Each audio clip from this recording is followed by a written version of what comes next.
नमस्कार दोस्तों, जय श्री श्याम। उम्मीद करता हूं कि आपकी पढ़ाई बहुत बहुत बहुत अच्छी चल रही होगी। उसी पढ़ाई में थोड़ी सी और इम्प्रूवमेंट करने के लिए इस छोटी सी वीडियो में कुछ इंपॉर्टेंट चीजें डिस्कस करूंगा।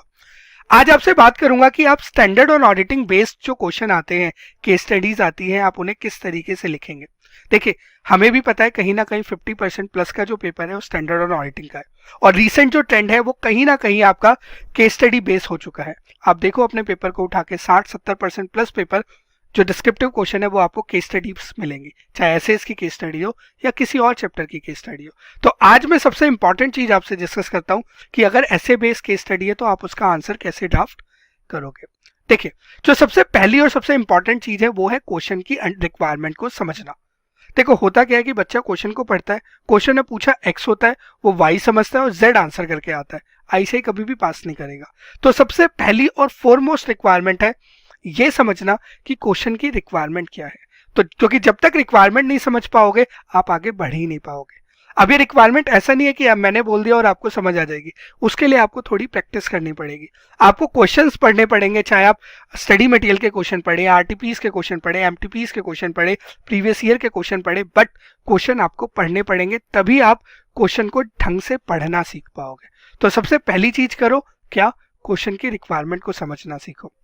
सेकंड चीज, क्वेश्चन में कौन कौन से स्टैंडर्ड्स पूछे गए हैं, क्या एक स्टैंडर्ड से काम चल जाएगा या दो स्टैंडर्ड है या तीन स्टैंडर्ड है, आइडेंटिफाई करो।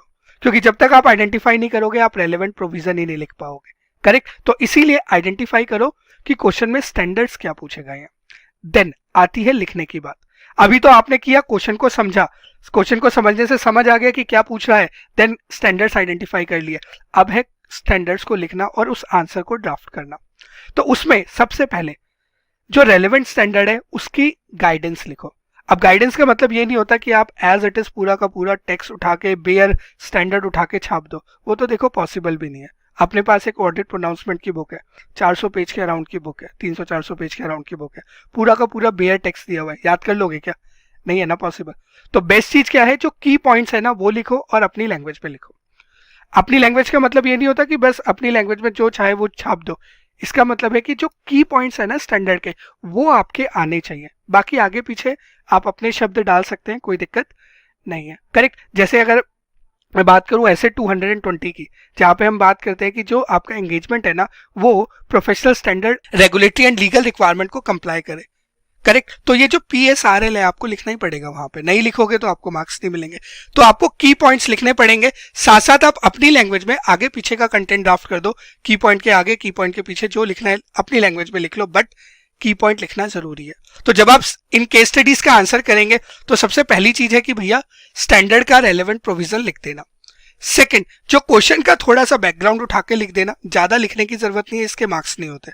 तो क्वेश्चन में जो भी लिखा हुआ है उसका छोटा सा बैकग्राउंड 1-2 लाइनों का लिख देना, इससे ज्यादा नहीं लिखना। उसके बाद आप उसे प्रॉपर्ली एनालिसिस करना कि आपके अकॉर्डिंग ये जो चीज है ये ठीक है तो क्यों ठीक है, ये गलत है तो क्यों गलत है, आप क्या रैशनल देना चाहते हो, what is the reasoning behind it, वो आपके एनालिसिस में आनी चाहिए। वर्डिंग्स अपनी चलेंगी, कोई दिक्कत नहीं है। की पॉइंट्स याद रखना, लिखने जरूरी है।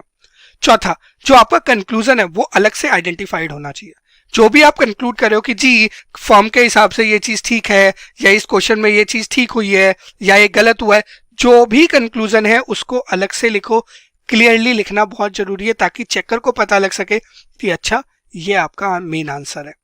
Correct, and the last point and the most important thing is underline the key points. देखो, जो चेकर चेक करता है ना उसके पास बहुत कम टाइम होता है। एग्जामिनर इतनी जल्दी जल्दी चेक नहीं कर पाता कि आपका पूरा एक एक चीज पढ़े।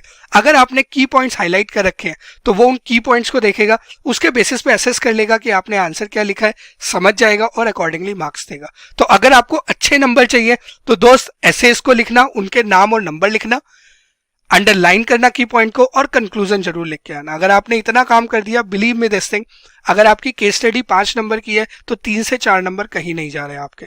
ठीक है, उम्मीद करता हूं कि आप इन चीजों को याद रखेंगे और अपने क्वेश्चंस को बहुत अच्छे तरीके से करके आएंगे। इस वीडियो में इतना ही रखता हूं, अगली वीडियो में आपसे दोबारा मिलूंगा, तब तक के लिए जय श्री श्याम।